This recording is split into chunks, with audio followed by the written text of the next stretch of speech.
ഗൈസേ നമ്മൾ ഇന്ന് ചെയ്യാൻ പോകുന്നത് ഈ ഒരു പഴയ സാരീനെ നമ്മൾ പുതിയൊരു ഡ്രസ്സാക്കാൻ പോവുകയാണ് കേട്ടോ. അപ്പോൾ ഇത് എൻ്റെ അമ്മയുടെ സാരിയാണ്, കുറച്ച് പഴയതാണ്. ബട്ട് ഇന്നലെ അമ്മ ഇത് യൂസ് ചെയ്യാറുണ്ടായിരുന്നു കേട്ടോ, അമ്മയ്ക്ക് ഇഷ്ടമുള്ള സാരിയായിരുന്നു. അപ്പോൾ ഒരു ദിവസം അമ്മ അയൺ ചെയ്യുന്ന സമയത്ത് അത് കരിഞ്ഞു പോയിട്ടുണ്ടായിരുന്നു. അപ്പോൾ അന്ന് തന്നെ എനിക്ക് കൊണ്ടു തന്നിട്ടുണ്ടായിരുന്നു കേട്ടോ. നീ എന്തെങ്കിലും ചെയ്തോ എന്ന് പറഞ്ഞിട്ട് എനിക്ക് അന്നേ കൊണ്ടു തന്നിട്ടുണ്ടായിരുന്നു. അപ്പം ഞാനതിൻ്റെ ഈ ഒരു ബോർഡർ ഉണ്ടല്ലോ, ബോർഡറൊക്കെ വലിച്ച് പൊട്ടിക്കാൻ കേട്ടോ. ഭയങ്കര സുഖമായിരുന്നു അത് ഇങ്ങനെ പൊട്ടിക്കാൻ വേണ്ടിയിട്ട്. ഞാൻ സാധാരണ ഇങ്ങനെ പൊട്ടിക്കുമ്പോഴൊക്കെ എന്തെങ്കിലും കീറി പോകാറൊക്കെ ഉണ്ടായിരുന്നു. പക്ഷേ ഇതങ്ങനെയൊന്നും ഇല്ല കേട്ടോ, ഇത് നല്ല സ്മൂത്തായിട്ട് കിട്ടിയിട്ടുണ്ടായിരുന്നു. ഇതാണ് ഞാൻ പറഞ്ഞ ആ ഒരു അയൺ ചെയ്യുമ്പോൾ വന്ന ആ ഒരു കീറൽ, അങ്ങനെ തന്നെ അല്ലേ, കീറൽ.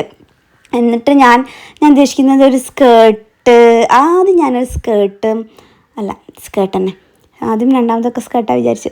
സ്കേർട്ട് എടുത്തിട്ട് സ്കേർട്ടും ടോപ്പും കൂടി വരുന്ന രീതിയിൽ കുറച്ച് ചെയ്യാനാണ്. അപ്പോൾ സ്കേർട്ട് എന്ന് പറഞ്ഞിട്ടുണ്ടെങ്കിൽ ഇങ്ങനെ പ്ലീറ്റഡ് ആയിട്ട് കൊടുത്തിട്ടുള്ള വരുന്ന ആ ഒരു കുഞ്ഞു കുഞ്ഞു പ്ലീറ്റ്സ് കൊടുത്തിട്ടുള്ള ചെയ്യാനാണ് ഉദ്ദേശിക്കുന്നത് കേട്ടോ.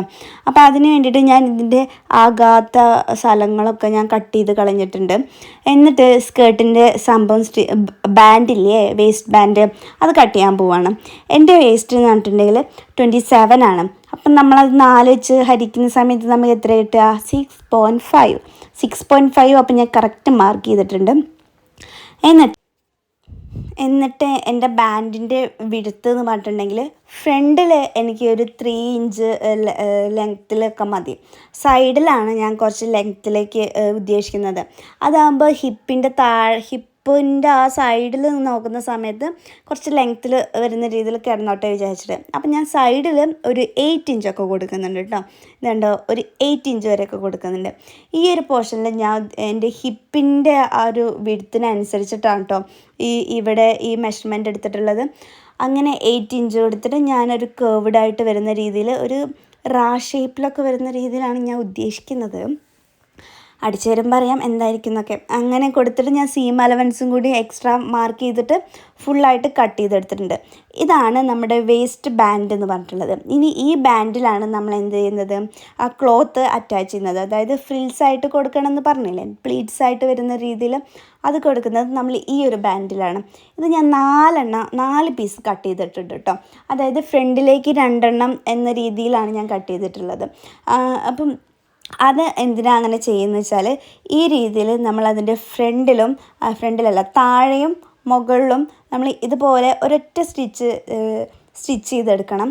എന്നിട്ട് നമ്മളതിങ്ങനെ തിരിച്ചിടുക ചെയ്യുന്നത്. തിരിച്ചിടല്ല, അതിങ്ങനെ കണ്ടോ, ഈ സംഭവം ഇങ്ങനെയാണ് നമ്മൾ ചെയ്യാൻ പോകുന്നത്. അങ്ങനെ ചെയ്തിട്ട് ഒരു പ്രസ്സടിയും കൂടി അടിക്കാം.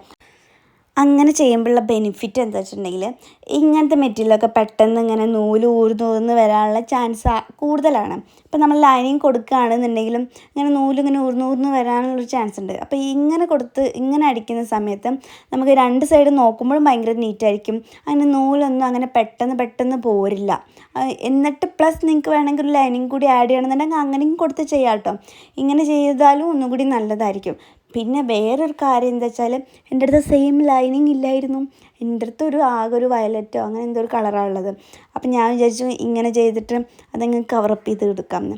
അപ്പോൾ അതും കൂടി വേണ്ടിയിട്ടാണ് ഞാൻ ഇങ്ങനെ ചെയ്തിട്ടോ. അപ്പോൾ നമ്മുടെ വേസ്റ്റ് ബാൻഡ് ഏകദേശം റെഡി ആയിട്ടുണ്ട്. എന്നിട്ട് അതിൻ്റെ താഴത്തെ പോർഷനിൽ ഞാൻ ഇങ്ങനെ പ്ലീറ്റായിട്ട് വരുന്ന രീതിയിൽ കൊടുത്ത് ചെയ്യണം. സത്യം പറയാലോ, അത്യാവശ്യം നല്ല രീതിയിൽ മെനക്കെട്ടിട്ട് ചെയ്തിട്ടുള്ള ഡ്രസ്സാണ് കേട്ടോ. കുറേ ടൈം എടുത്ത് ഞാൻ ഇത് സ്റ്റിച്ച് ചെയ്തിട്ടെടുക്കാൻ വേണ്ടിയിട്ട്. ഞാൻ ഈ ഫ്രിൽസ് കൊടുക്കുന്നത് നിങ്ങൾ കണ്ടോ, മാക്സിമം ഞാൻ ഫില്ല് ചെയ്തിട്ട് കൊടുക്കുന്നുണ്ട് കേട്ടോ. ഒരു ചെറിയ ഗ്യാപ്പ് പോലും ഞാൻ കൊടുക്കുന്നില്ല. മാക്സിമം ഞാൻ ഫില്ല് ചെയ്ത് അങ്ങോട്ട് കയറ്റി കൊടുക്കുന്നുണ്ട് അതിലേക്ക്. ഇനി അതിലൊരു സൂചി കുത്താൻ പോലുള്ള സ്ഥലമില്ല എന്ന് പറയുന്ന പോലെ ഞാൻ മാക്സിമം അതിൽ ഫ്രിൽസ് ആഡ് ചെയ്തിട്ട് കൊടുക്കുന്നുണ്ട് കേട്ടോ. ഒരു ചെറിയ ഗ്യാപ്പ് കൂടി കൊടുക്കാതെ. അതെന്താണെന്ന് വെച്ചാൽ നമുക്ക് കാണുന്ന സമയത്ത് എനിക്കതിങ്ങനെ കുറച്ചിങ്ങനെ പൊങ്ങി നിൽക്കണം എന്നായിരുന്നു. അപ്പോൾ അതിന് വേണ്ടിയിട്ടാണ് ഞാൻ ഇത്രയും ഫ്രിൽസ് ആഡ് ചെയ്തിട്ട് കൊടുക്കുന്നത് കേട്ടോ. അപ്പോൾ അത്യാവശ്യം ഞാൻ പറഞ്ഞത്, അത്യാവശ്യം നല്ല പണി ഉണ്ടായിരുന്നു. ഇങ്ങനെ ഫ്രിൽസ് ആഡ് ചെയ്യാൻ നോർമലി എനിക്ക് തോന്നുന്നു ഇങ്ങനെ ഈ ഫൂട്ട് മാറ്റി കൊടുത്തിട്ടുണ്ടെന്നുണ്ടെങ്കിൽ അങ്ങനെ ഓട്ടോമാറ്റിക്കലി ഇങ്ങനെ ഫ്രിൽസ് വരുന്നതൊക്കെ ഉണ്ട്. പക്ഷേ എൻ്റെ അടുത്ത് സാധാ മെഷീനാണ്. അപ്പോൾ എനിക്ക് അതിൻ്റെ ഫൂട്ട് അങ്ങനെ കിട്ടില്ല എന്നാണ് എനിക്ക് തോന്നുന്നത് കേട്ടോ. ഈ നോർമൽ മെഷീനിൽ അതങ്ങനെ എല്ലാം അങ്ങ് സ്യൂട്ടായി പോക്കില്ല. അങ്ങനെ ഞാൻ ഫ്രിൽസ് ആഡ് ചെയ്ത് കൊടുത്തിട്ടുണ്ട്. പിന്നെ ഞാൻ ഇതുപോലെ ഒരു ബാൻഡ് കട്ട് ചെയ്തെടുത്തിട്ടുണ്ട് കേട്ടോ. അത് എൻ്റെ വേസ്റ്റ് ബാൻഡിനേക്കാൾ കുറച്ചുകൂടെ ഒരു ലെങ്ത്തിലാണ് ഞാൻ എടുത്തിട്ടുള്ളത്. എന്നിട്ട് നമ്മൾ ഈ സ്റ്റിച്ച് ചെയ്ത് വെച്ചില്ലേ, നമ്മൾ ഫ്രിൽസ് ആഡ് ചെയ്ത് കൊടുത്തില്ലേ ആ ഒരു ബാൻഡിൽ, ആ ഒരു ക്ലോത്തിൽ അതിൻ്റെ താഴെയായിട്ട് നമ്മൾ വേറൊരു ബാൻഡ് പോലെ ഇതും അതിൽ സ്റ്റിച്ച് ചെയ്തിട്ടെടുക്കുക കേട്ടോ. അതും സെയിം പ്രോസസ്സായിട്ട് തന്നെ നമ്മൾ ഇത്രയും ഫ്രിൽസ് മുകളിൽ കൊടുത്ത പോലെ തന്നെ ഇതിൻ്റെ താഴെയും ആ ബാൻഡിലേക്കും ഇതുപോലെ സെയിം അങ്ങനെ ഫ്രിൽസ് ഫുൾ ആഡ് ചെയ്തിട്ട് കൊടുത്തിട്ട് ഈ ക്ലോത്ത് കണ്ടോ അതിൻ്റെ മുകളിൽ വെച്ചിട്ട് ഇങ്ങനെ ഒന്ന് അടിച്ചു കൊടുക്കുക ചെയ്യുന്നത്. അതെന്തിനാണെന്ന് വെച്ചാൽ ഞാൻ ഉദ്ദേശിക്കുന്നത് എൻ്റെ സ്കേർട്ട് എന്ന് പറഞ്ഞിട്ടുണ്ടെങ്കിൽ അതിൻ്റെ താഴത്തെ പോർഷൻ ഇങ്ങനെ ഉള്ളിലേക്ക് ഇങ്ങനെ മടങ്ങി നിൽക്കുന്ന ഒരു രീതിയിലുള്ള ഒരു പാറ്റേൺ ഉണ്ടല്ലോ, നിങ്ങൾ കണ്ടിട്ടില്ലേ? ആ രീതിയിൽ കൊടുത്ത് ചെയ്യാനാണ് ഞാൻ ഉദ്ദേശിക്കുന്നത്. അപ്പോൾ ഇതിൻ്റെ താഴത്തും മേലും ഞാൻ ആ ബാൻഡ് വെച്ച് കഴിഞ്ഞിട്ടുണ്ട്. എന്നിട്ട് നമ്മൾ ചെറിയൊരു ലൈനിങ് ആഡ് ചെയ്യാം കേട്ടോ. അപ്പോൾ ആ ഒരു പീസ് മുകളിൽ നമ്മൾ വെച്ചടിച്ചു. അതിന് ശേഷം ഈ താഴെ കണ്ടോ, ഈ താഴെ നമ്മൾ കൊടുത്ത ബാൻഡില്ലേ, ആ ബാൻഡ് ഈ ലൈനിങ് പീസിലേക്ക് കൂടെ അറ്റാച്ച് ചെയ്യുന്ന രീതിയിൽ കൊടുത്ത് ചെയ്യണം. അങ്ങനെ അറ്റാച്ച് ചെയ്യുന്ന സമയത്ത് നമുക്ക് എൻ്റെ ആ സ്കേർട്ടിൻ്റെ താഴത്തെ പോർഷൻ ഇങ്ങനെ ഉള്ളിലേക്ക് മടങ്ങി നിൽക്കുന്ന ഒരു ഫീലായി കിട്ടുക. ഇത് കണ്ടോ, ഈ രീതിയിലായിരിക്കും അതിൻ്റെ താഴത്തെ പോർഷൻ നിൽക്കുന്നുണ്ടായിരിക്കാം. അത് കാണാൻ അത്യാവശ്യം നല്ല ഭംഗിയുണ്ടാവും. അങ്ങനെ വിചാരിക്കുന്നത് ഞാൻ. എന്നിട്ട് അപ്പോൾ സ്കേർട്ട് നമ്മൾ അങ്ങനെ ചെയ്ത് കഴിഞ്ഞിട്ടുണ്ടെങ്കിൽ സെറ്റാവും. പിന്നെ മേലത്തെ പോർഷൻ ഞാൻ ടോപ്പായിട്ട് ഉദ്ദേശിക്കുന്നത്, ഞാൻ ആദ്യൻ്റെ മൈൻഡിൽ വന്നത് ഒരു ഷർട്ട് ഇട്ടിട്ട് ഷർട്ടിൻ്റെ മേലെ ഇങ്ങനെ ഒരു ക്ലോത്ത് വെച്ചിട്ട് ബാക്കിൽ ടൈയിങ് വരുന്ന രീതിയിൽ കൊടുത്ത് ചെയ്യാനാണ് കേട്ടോ. അപ്പോൾ അതിന് വേണ്ടിയിട്ട് ഞാൻ ചെയ്തതാണ്. അപ്പോൾ ഞാൻ ബാക്കിൽ ലൂപ്പ് കൊടുക്കാൻ വേണ്ടിയിട്ട് ഈ സാറ്റിൻ റിബണാണ് കൊടുത്തിട്ടുണ്ടായിരുന്നത്. സാറ്റിൻ അതൊരു ബ്ലൂ ഷെയ്ഡ് ആയതുകൊണ്ട് വൈറ്റ് നല്ല മാച്ചായിരിക്കുമല്ലോ, നല്ലതായിട്ട് ഹൈലൈറ്റ് ചെയ്ത് കാണുമല്ലേ. അതിന് വേണ്ടിയിട്ട് ഞാൻ white satin ribbons full cut ചെയ്തെടുത്തിട്ടുണ്ട്. അതിനുശേഷം ഞാനിത് കണ്ടോ 2 സൈഡിലും ഫുള്ളായിട്ട് മാർക്ക് ചെയ്തിട്ടുണ്ട്. എന്നിട്ട് ഇങ്ങനെ സാറ്റിൻ കൊണ്ട് ഇങ്ങനെ ലൂപ്പ് കൊടുത്ത് ചെയ്യാം കേട്ടോ. 2 സൈഡിലും ഫുൾ സ്റ്റിച്ച് ചെയ്തെടുത്തു. അപ്പോൾ അത് ചെയ്ത് കഴിഞ്ഞപ്പോഴും എനിക്ക് എന്തോ ഫിനിഷിങ് അല്ലാത്തൊരു ലുക്ക്. അപ്പം ഞാൻ എൻ്റെ കൈ ഭയങ്കര പ്ലെയിൻ ആയ പോലെ. അപ്പം ഞാൻ കയ്യിൽ ഒരു ഗ്ലൗസ് പോലെ ഉണ്ടാക്കാമെന്ന് വിചാരിച്ചിട്ട് കൈയിൻ്റെ മെഷർമെൻറ്റിൽ ഇങ്ങനെ വരച്ചെടുത്തിട്ടുണ്ട്. എന്നിട്ട് ആ വരച്ചതിൽ കൂടെ ഫുള്ളായിട്ട് ഞാൻ സ്റ്റിച്ച് ചെയ്തിട്ടെടുക്കുകയാണ് കേട്ടോ. കൈയിൻ്റെ ആ കറക്റ്റ് നമ്മൾ ആ ഒരു മാർക്ക് ചെയ്ത ആ ഒരു ഷേപ്പിൽ. അപ്പോൾ നിങ്ങൾ കൈ ഇതുപോലെ മാർക്ക് ചെയ്യുന്ന സമയത്ത് കൈ ഇങ്ങനെ വിടർത്തി വെച്ചിട്ട് മാർക്ക് ചെയ്യാൻ ട്രൈ ചെയ്യണം കേട്ടോ.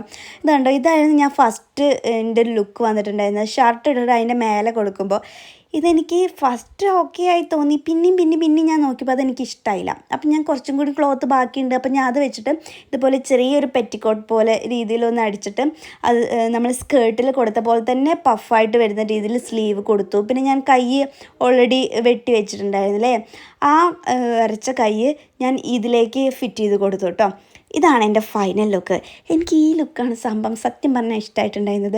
ഇതെങ്ങനെ ഉണ്ടായിരുന്നു സംഭവം? നമ്മൾ കുറച്ച് മെനക്കെട്ടിട്ടുണ്ടെങ്കിലും ഫൈനൽ ലുക്ക് അടിപൊളിയായിട്ടില്ലേ? എങ്ങനെയുണ്ടെന്ന് കമൻറ്റിൽ അറിയിക്കണം കേട്ടോ. ഗ്ലൗസൊക്കെ അത്യാവശ്യം വിചാരിച്ച പോലെയൊക്കെ തന്നെ ആയിട്ടുണ്ട്. ബാക്കിൽ കണ്ടോ, ബാക്കിൽ ഞാൻ സാറ്റിൻ വെച്ചിട്ട് വരുന്ന രീതിയിൽ ചെയ്താണ്. പിന്നെ സ്കേർട്ടും ഞാനൊന്ന് ചെറിയ രീതിയിലൊന്ന് ഹൈലൈറ്റ് ആക്കാം എന്ന് വിചാരിച്ചിട്ട് സാറ്റിൻ റിബൺ കൊടുത്തിട്ട് ബട്ടർഫ്ലൈ കെട്ട് പോലെ വരുന്ന രീതിയിൽ എന്നിട്ട് സംഭവം കൊടുത്തിട്ടുണ്ട്. പിന്നെ നെക്കിൽ ആക്ച്വലി ഞാൻ അത് ഇങ്ങനെ വെറുതെ ഇട്ടിരിക്കല്ലായിരുന്നു, ഞാൻ എൻ്റെ തലയിൽ വെച്ചതായിരുന്നു. അത് തലയിൽ ബാൻഡ് പോലെ കെട്ടിയിട്ടുണ്ടായിരുന്നതാണ്. അത് അഴിഞ്ഞ് വീണു. അപ്പോൾ പിന്നെ ഞാൻ അതങ്ങോട്ട് എടുത്ത് കളയാൻ മറന്നുപോയി. അപ്പോൾ അതിട്ടിട്ട് തന്നെ ഇങ്ങനെ ഫോട്ടോ എടുത്താം. അപ്പോൾ എങ്ങനെയുണ്ട് ഗൈസ്? ഇഷ്ടപ്പെട്ടാൽ ലൈക്ക് അടിക്കുക.